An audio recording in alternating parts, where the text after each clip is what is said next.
From January to December, Los Alamitos has night racing's best bets with big pools and outstanding payouts. Check out some of our recent pools to start out the year.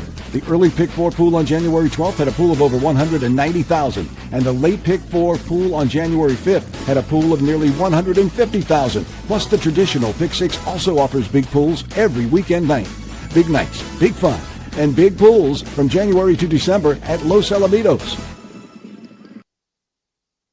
And welcome to the Los Alamitos Preview Show, back with this short week of racing, and happy to be joined by Michael Wrona back from Australia. How was your trip, Michael? Oh, hi, Orlando. It was fabulous. Thank you, mate. Very special time with my mother at the Australian Open quarterfinals. We're both big tennis fans, and we had good seats to a couple of nights halfway through the second week of the tournament. And we stayed at a very historic grand hotel called the Windsor. So much charm and character. It dates back to the 1800s. It has a high tea or an afternoon tea. And my mum just loved everything about the trip. We even went to the Melbourne Museum and visited Phar Lap, the famous Australian racehorse of almost a century ago, whose hide is mounted in a museum in Melbourne. When he died in California just after winning that richest race in the world at Agua Caliente in the early 30s.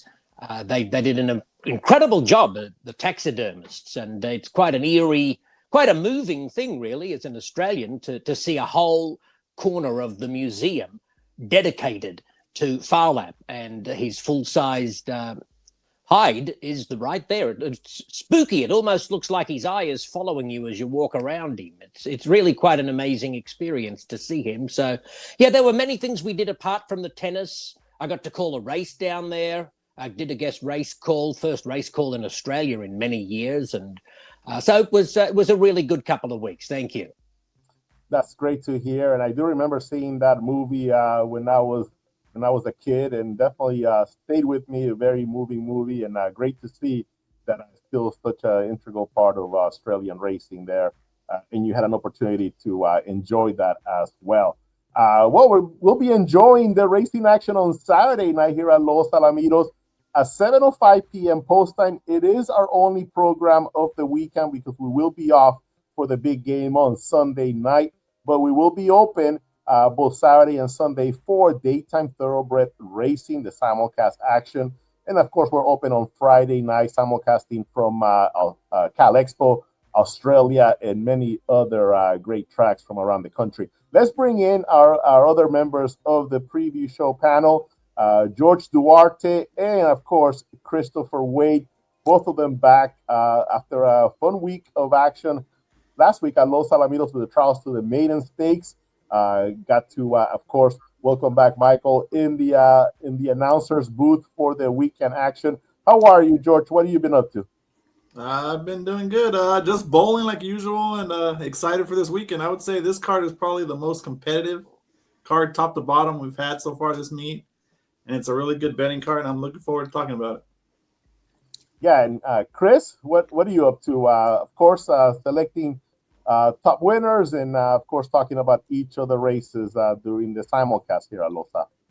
Yeah, we just doing a pretty busy. Thursdays are our busy day, getting ready for the weekend of racing, and of course, as noted by George, we got a very closely matched grouping of racing. We got 9 races on the Saturday evening of racing, and we both like a horse in the 9th and final, so we got a little matchup going, and in the 9th and final, myself and George, and see who comes out on top, because both of our horses have big looks at the outcome.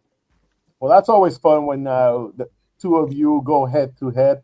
We'll go ahead and take a look at several of the races in the Saturday card, but we'll of course begin with Michael Wrona. He has a selection in I believe race number 2. Michael, is it? Yep, I'm going off early on Saturday night in one of the 1,000-yard races. A filly and mare allowance. And I like the horse drawn the outside. Caught my eye in her local debut, Queen Molotov. Yeah, and a few horses here coming from Northern California. A real jewel, ran at Santa Anita, but also was stable at Pleasanton. Ran there in December. Irish Prancer, making his first start here in Southern California after being at Pleasanton as well. And the conditions for this race, fillies and mares 4 and up, which have never won a race at 1,000 yards. So that kind of does open this field to a lot of different horses from throughout California. So we have some horses from across town, and like I mentioned before, horses from Northern California. You, Michael, are going with an outside horse, you said. Yeah, Queen Molotov, she had a race here in December and was slowly away and then ran into a little problem entering the turn about the quarter pole, as we'll take a look at the replay. But I thought she was good on the gallop out and might be able to improve enough from the outside post second start here to be a factor. I think 7-2 is decent enough odds. Yeah, well, she's number 4, breaking from post position number 3 because the 3 horse was scratched. She's the grey, the number 4 saddle cloth, slowly away. She's back last as they find their stride and has plenty of work to do at this point. And she just is looking like she might be beginning to make a move going into the turn when a hole closes. The 2 horses in front of her come together and she just has to steady right about here. You'll see the jockey have to tap on the brakes, and she drops back a couple of lengths behind them just when she was going to start a move. And theoretically, by this stage of the race, she could have been between those other 2 horses, 2 or 3 lengths closer to the pace. Instead, she's back a clear last. It takes her a while to pick up her momentum again, and she closes only fairly to the wire, but continues strongly in the gallop out. She finishes back second last. She's the grey near the inside. But good work in the gallop out. And I like the fact that she's got post position 7 and should have an unimpeded passage added to the natural improvement that horses exhibit second time here at Los Alamitos. I think it brings her into the race with a good chance. When you consider that some of her Northern California races, she's shown pretty good speed. I think she has some tactical pace. She's not a flying machine in the early stages, but there's a couple of sub-22 opening quarters on the Topeta at Golden Gate Fields where she's been up near the pace. And that's a pretty strong opening quarter split on the synthetic surface at Golden Gate. And so it just tells me that if new jockey Edgar Pieris from the outside post can get her away in decent order, maybe she won't be so far off them and she can continually build her momentum through the race. I think she'd be hard to hold out, and 7-2 appeals to me. Yeah, you mentioned 7-2 on the morning line there. She didn't win a race in 2024. There is one horse in this race that has won half of her outings in 2024, Madame Gazelle, and that horse is 6-1 on the morning line. So definitely a good race here to kick off the preview show as we go through this card and several of the nice horses that we'll be talking about. George, Chris, any thoughts on this race? I like the Queen Molotov. I used her in the top 3, and I thought it was a competitive field. But my worry was I'm not on that race. Sorry.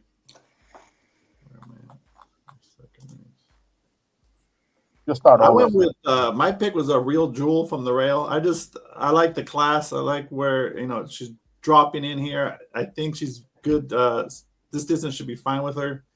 There's not a ton of speed, so she should be able to lay close. Probably, I would say probably alongside Queen Molotov, and I think she's just a little bit classier and would outfinish her to the wire. Chris, any thoughts on this race as well? Yeah, pretty much the same thing. The Real Jewel on the inside going to have a tactical advantage on the inside with speed. But as noted by Michael, Queen Molotov always improved second time over the Los Alamitos Oval. The horse didn't get away all that well, had to take up, and as noted by him, he lost her momentum and fell back, but finished relatively well. Not a bad effort down the lane, but as noted, galloped out pretty well. And like I said, they always improve second time over the oval. The outside post should promote a clear path, and if she gets away a little bit better, which she shall, from that outside second time over the track, just got to look at the outcome versus the rail horse in that particular affair in race number 2. Yeah, no question a Real Jewel is formidable, should be forwardly placed from the inside, but hasn't seen Los Alamitos, sometimes from gate 1 at Los Al. It doesn't take much to go wrong for them to come unstuck. And a 2-1 versus 7-2 for my horse from the outside, I just had a leaning towards her. But certainly on paper and class, a real jewel is going to be tough, no question. Okay, very well. Some very interesting thoughts here in race number 2. Let's go ahead and move to later in the card, and we'll go to race number 4 here. These are maidens, 3-year-olds and up, also at the 1,000-yard race. George, any thoughts in this race? I thought an interesting horse was the 7, Come On Buddy, especially at that morning line of 8-1. And you see his 2 starts have been on the turf, and the first one was actually not bad. He was, it looks like he just ran an even race, but I mean, it was an even race against maiden 50s at Del Mar going 5 furlongs. So that's actually a pretty good debut to me. The buyer came back pretty good at 58. Then he had a really troubled start. Second out at Santa Anita, was green early in a race that you just ignore. So I went looking into the breeding, and I have anothers are only 5% on turf. So he's not really a turf horse. And then the mare was a 5-time winner on dirt. And he has a sibling that's also won 4 times on dirt.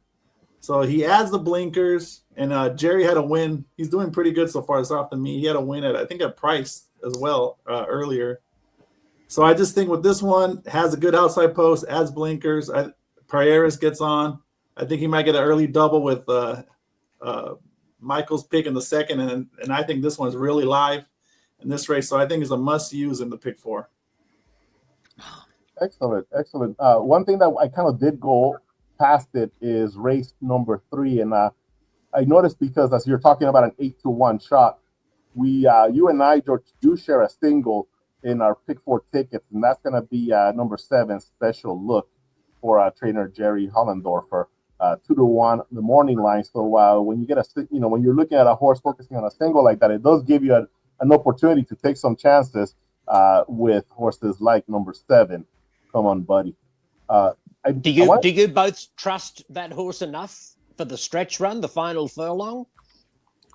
I'm not worried about it because she was facing older in that race, and she got challenged so early, so she had to waste all that energy she had in order to try to keep up, and then just had nothing in the lane. This field, she won't have as hard a time, and she'll be able to save more for the lane. That's the way I looked at it, and it is a concern, but she's facing 3-year-olds. There's not much speed in here. She shouldn't have to waste as much energy to get to the lead, and that's what I think will allow her to have a better finish.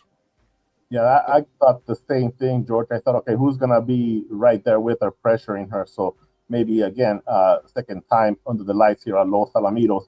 She's shown speed every single out, so give her another look as well. And, of course, Jerry Hollendorfer bringing that horse back here for a second opportunity, a second chance for a win. I went ahead and I thought, okay, this is my single here in this early pick 4. I wanted to just very quickly mention in race number 6, the number 7 horse met at the dance, a mare here for Marini, 3-1 on the morning line. And I had a chance to talk to the owner of this horse, Vanessa Rice, and she gave me a full story on this mare. She actually purchased her from the Seagulls, from the Seagull bred, took her home for an opportunity to breed her, did exactly that, bred her. And after the baby was born, she kept the mare for 6 months with the baby, and she started to see how big this mare was. Just started developing really big. She looked tremendous, and every time that she would turn her loose, she would just go on the paddock and just run. Looked like she was loving to do that. So she thought, you know what? Maybe I'll just send her back to Los Alamitos and give her another opportunity to race there, and she did. She sent her back to Angie Aquino, and if you look at her breeding lines there, if you look at her racing record, she just seems to hit the top 3 every single time. She's won several races since then, and last Owl had a nice victory, and now going against 4.5 furlongs is just an interesting mare because of her story. She actually sent her back again last year around this time, tried to breed her again. Wasn't able to get her pregnant that time around. And then April came around and got too hot again. So they sent her back here to Los Al, and that you see that string of races that she's put together always seems to be in the money. I thought it was a nice story to see a mare that became a mom. I think that baby is now 3 years old and now back here racing at Los Alamitos, and not only racing but winning as well. So that'll be the cover story in the Nightlines program. I thought I would just kind of talk a little bit about this nice mare, this nice story here at Los Al. Just the different versatility that these runners show as they retire. She actually has a baby that is a warm blood, an Irish sport horse, I believe. That's who she bred her to, and now seeing Bet at the dance back here. Michael, one of the things that she was mentioning, Vanessa Rice, is that you once had a great comment about her because she tends to be one of the last horses to go into the post parade. And I think one time you said, Bet at the dance, late at the dance again, or something along those lines. She got a kick out of it. I don't know if you remember that. Probably some off-the-cuff, spontaneous remark I threw into the post-parade. I don't remember exactly what I said, but yeah, I do recall making some quip about her. So I'm pleased Vanessa got a kick out of it. We'll go ahead and take a quick break, and we'll come back and talk about the last two races on the card. Those are quarter horse races here at Los Alamitos. From January to December, Los Alamitos has night racing's best bets with big pools and outstanding payouts. Check out some of our recent pools to start out the year. The early Pick 4 pool on January 12th had a pool of over $190,000, and the late Pick 4 pool on January 5th had a pool of nearly $150,000. Plus, the traditional Pick 6 also offers big pools every weekend night. Big nights, big fun, and big pools from January to December at Los Alamitos. And we're back with a preview show here. Let's take a look at the last two races on the Saturday night card. Again, first post is 7:05 p.m. Race number 8, quarter horse maidens going here, and some interesting runners here. Peloton coming off of a nice second place finish. Defending champ, favorite cartel gelding. You see there the record that this runner has had. Couple of top 3 finishes in futurity trials, including a second place finish against Lights Out in the Golden State Million futurity trial. EBW Kai, I really like this runner. I'm kind of making this horse my single in the late Pick 4 for Red Hot trainer Mark Jungers. Cartel Down Sassy, Chapucero, Wakanda Reason, and El Compa Treinta making their racing debut. Michael, any thoughts in this race? Yeah, I've got a lot of thoughts based on a post that I put out on the night of the 2 million futurity trials in November about defending champ. That was an ex post, and I declared that he would be my future book bet if there were such a thing for the Winter Derby. In fact, there you go. Got knocked silly, you said, in that race. Came back with a huge gallop out. Didn't make the trials to the Winter Derby, but we do see him here in this race looking to break his maiden here, right, Michael? Yeah, well, so I'm in Australia vacationing, and I was keen to cast my eye over the entries for the Winter Derby trials, which Ed Burghardt called, and there was no defending champ, which had me wondering about his well-being, his status. And here he is turning up as the 8-5 favourite in a 300-yard maiden from post position number 3 with a 350-yard gate work leading into it. I don't know if he was eligible for the Winter Derby or if he just needed a little more time. But my suspicion here is that this would be a prep to get him ready for the trials to the El Primero del Año Derby in a month. Would that be a reasonable guess? Yeah, it will be, and I will check on that while we continue talking about this race as well, Michael. Defending champ for sure, a horse of nice caliber, and especially with those efforts in those trial races. George, did you make him your top selection in race number 8? No, if I got to choose who I can own in this field, definitely he would be number one. I don't want to own defending champ, but I think what happened with Scott, I think he saw the gate work. He saw what has been his problem in every race, which is his gate speed, and he's just sluggish. So I think he'd rather give him a maiden race and then go for the El Primero, because I don't think he thought he can qualify to the Winter Derby with the way he breaks right now. As their top pick, I went with the more recency raced horse, which is EBW Kai. I thought I liked the effort against Bolden the Beautiful, who was a good horse that has ran, hit the board, I think 3 times in trial races. So it was a good horse to run second behind. And with just a average improvement the second out, I mean, he can easily run 1570s. And that would be defending champ the way he breaks in between Peloton, who is very quick early. If you look at Peloton, breaks first or second every time. So he's gonna need that racing luck to keep his path. And I just think EBW Kai is going to get the jump on him and hold on. If this race was 400 yards, I think defending champ could even win with the trouble. I think he could still beat these. But at 300 yards, I'm going to have to go against him. Chris, any thoughts on that race? Yeah, defending champ is drawn not in a very good place up against Peloton's coming off a 110-yard race, so he's going to get the jump on him.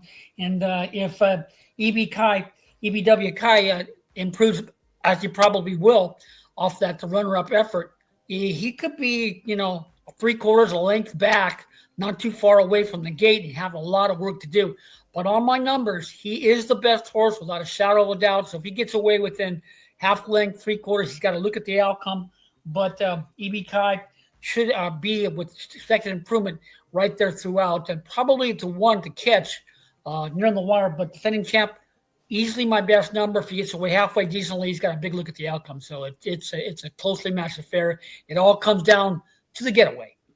Yeah, this is certainly not the spot I was expecting to see defending champ make his 3-year-old debut in. And I've got to hold my fire. I can't take 8-5 at 300 yards when he's worked over a longer distance recently.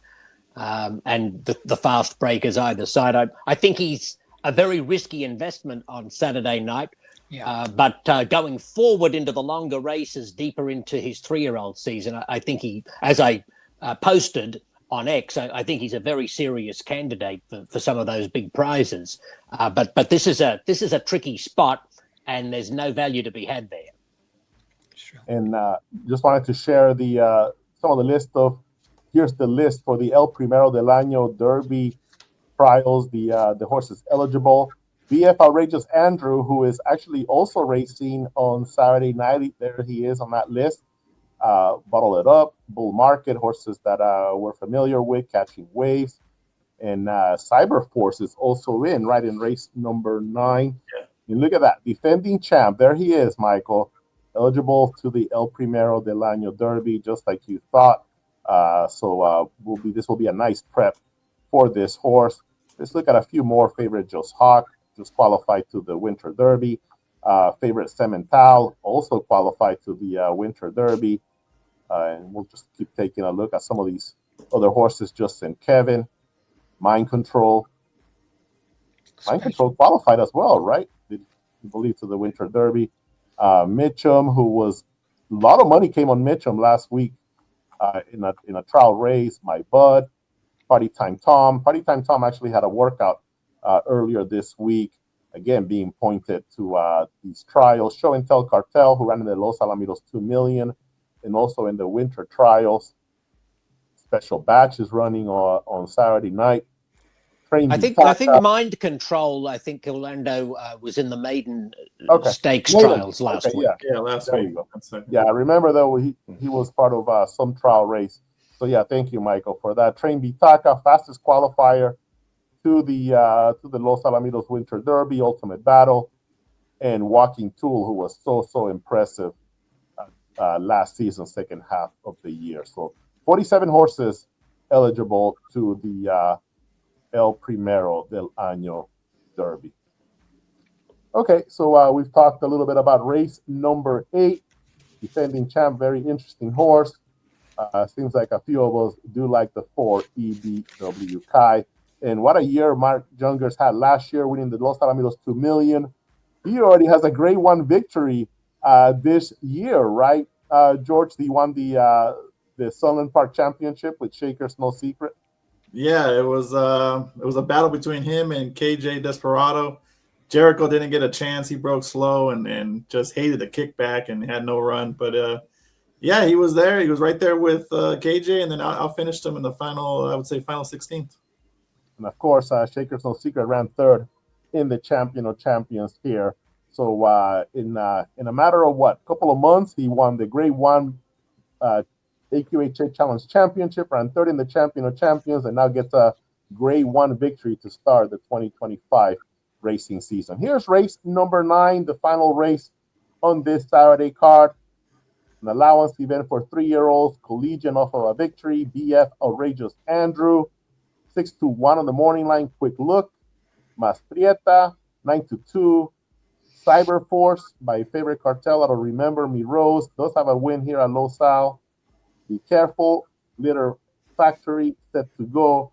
In the 9 special batch, we just saw that name in the list of eligible horses to the El Primero. So I'll go ahead and I'll start with you. Chris, do you have a choice here? Do you have a pick in race number 9? Yeah, I'm going to give a look at a nice price to the 2 BF Outrageous Andrews, also eligible to those races coming up. This horse has got a decent amount of talent. He had a good amount of trouble in that last event with special batch. He's drawn to the outside in his Georgia selection and is a first-time gelding. But this horse didn't get away very well. He back bobbled away from the gate. He was cross, slow in his stride. He was behind horses and basically just wrapped up the whole way. But he had a good amount of run the final half of the affair and finished much better look. And if he gets away halfway decently, he's got a good look at the outcome at a nice price. Well, let's go ahead and take a look at that last race there on January the 12th on BF Outrageous. And here it is, Chris. You'll start from post number 2. I'll go ahead and I'll let you kind of walk us through this race again. Post number 2, BF Outrageous Andrew. Yeah, he's getting a little fractious inside the gate. He'll bobble and get bumped back and crossed away from the gate. Lost a length and a quarter away from the gate. Kind of slow in his stride, but he's behind that rail horse, getting the dirt thrown in his face, and basically just wrapped up. You can see the rider just taking a hold of him throughout. But he's got a good amount of run the final half of the affair, and he wants to gallop out into and through that turn. So with everything factored in on my numbers, he's got a big look at the outcome. See a big gallop out through the turn. So if he gets away clean at 6-1, he's got a good look in that finale. There's a couple of horses on the outside who he's got to have to worry about, including George's special batch, who was the 4 in the same event, and who did beat him for 4th in there. But if he gets away clean, good shot with everything factored in at a nice price in the 9th and final. Okay, George, you also have a selection here in this race, and I'm actually just going to leave this race on the screen because I believe your selection is also in this race, right? Yeah, if you watch the replay, the 4 didn't look that impressive, but if you watch the head-on, this is why I like the horse. So he breaks in and bumps, and then he gets followed up by the 3 right here. And if you see him, he's not running straight. He's not leveling out at any point right here. So then he's in tight and never really gets to run. So if you just go by the pan shot, you thought, oh, well, he didn't run that good. But then you watch the head-on, and you see that he was never really leveled out. He never really got to run. And I was high on him early. He was, if you look at his debut, he was a big favorite because he worked really well. Took some time off, came back, won well in a maiden race in October. Then it drew the rail in a trial and just had trouble in there. And then came back in that race. I liked him that night, and then I was disappointed by the effort on the pan. But then when I saw the head on, I saw that he didn't really get to level. I said, all right, I forgive him. I'll get him next time. He comes back as a fresh gelding, draws the outside, and this field is pretty wide open. This is to me, this is like an old school race that I remember growing up with. There's a lot of ways to go. There's shippers, there's layoffs, there's geldings. There's so much going on in this race. It's a really good, fun race to handicap. There's many horses and everybody's going to be priced. Like I wouldn't take anybody under 3-1 in this race. This race is wide open. You have Collegian, who she broke her maiden against the next out winner, Kissed and Talk.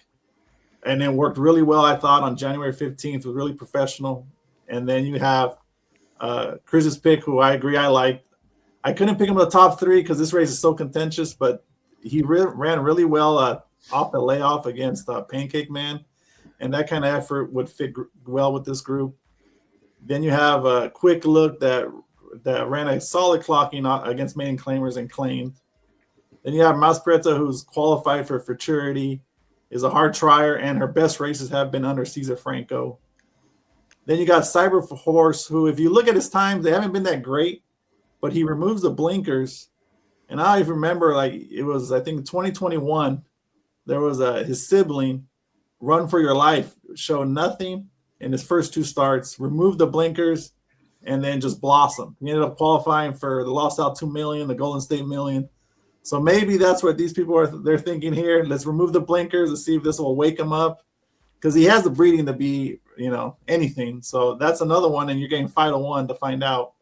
So and then you also have Be Careful, the 6 horse, who, if you see the final half of her race, you would think she's going to be Ascension this race, because how she galloped out. But she was a bit green, and then she was a bit green in her workout on January 15th. But if you see her finish is really good.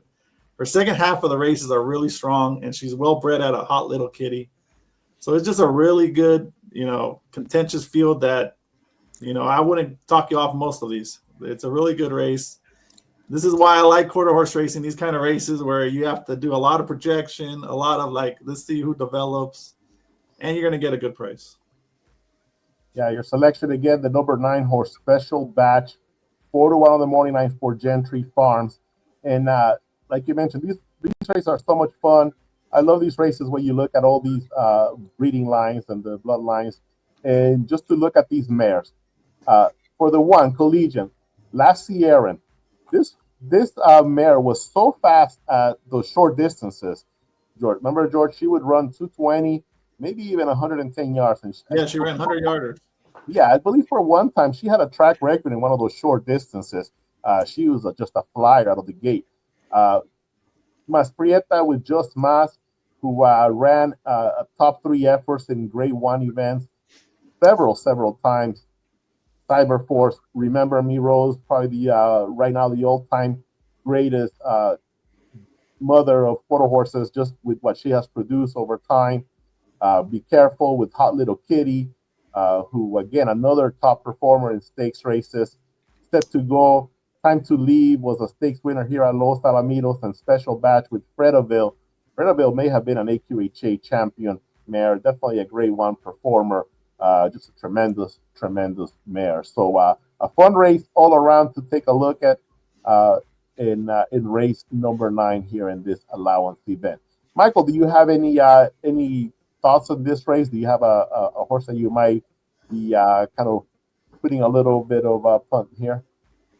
Well, at the odds, I might be inclined to try the rail horse Collegian. I did very much like that gate work recently. I thought it was very good.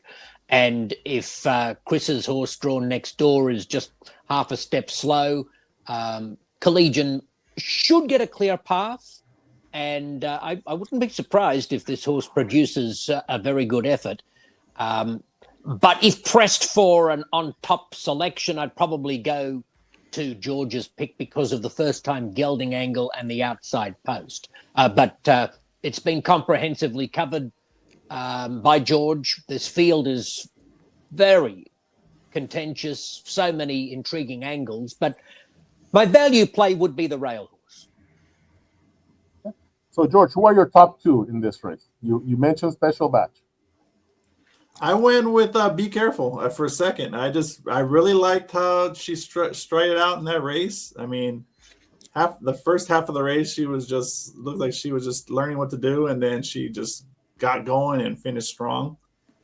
I mean, the only concern is the layoff, and it'll be early on. But she draws next to a horse, running under the lights for the first time, so she might get that jump on them. And then the horse inside of her, Cyber Force, is not necessarily the quickest. So long as she gets out clean, I mean, she's going to be dangerous. I'm going to be holding my breath if I'm single to my horse and I see her coming, because I know she's going to finish strong.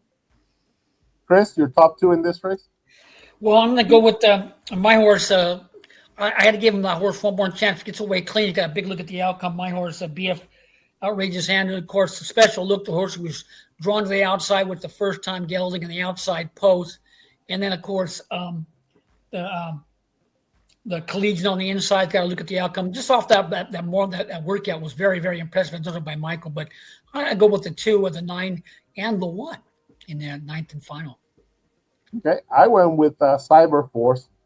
I think that this horse, just the breeding line's just too good, and gonna be a tough race. 5-1 on the morning line, but I went ahead with this colt, Cyber Force, and I'm gonna give one more look to the 4, Mas Prieta, coming off of a pretty good field in the Holiday Handicap. Train Vitaka showed that he's definitely a serious 3-year-old. So I'm going to give Mas Prieta, coming off of the Holiday Handicap, one more look here in race number 9. But there you have it. I mean, we all talked about a bunch of different horses and have different horses. So that just tells you what a fun field this is here to finish out the Saturday night card. Once again, first post is going to be 7:05 p.m. 9 races on top. No racing again here on Super Bowl Sunday. We will be back next week with a tremendous weekend of racing. The Los Alamitos Winter Derby on Saturday night, and the Los Alamitos Winter Championship named in honor of Brad McKenzie. That race goes on Sunday.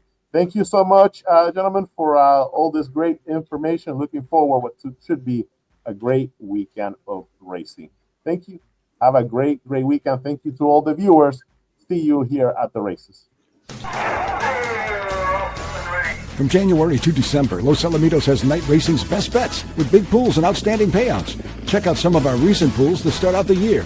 The early pick 4 pool on January 12th had a pool of over $190,000, and the late pick 4 pool on January 5th had a pool of nearly $150,000. Plus, the traditional pick 6 also offers big pools every weekend night. Big nights, big fun, and big pools from January to December at Los Alamitos.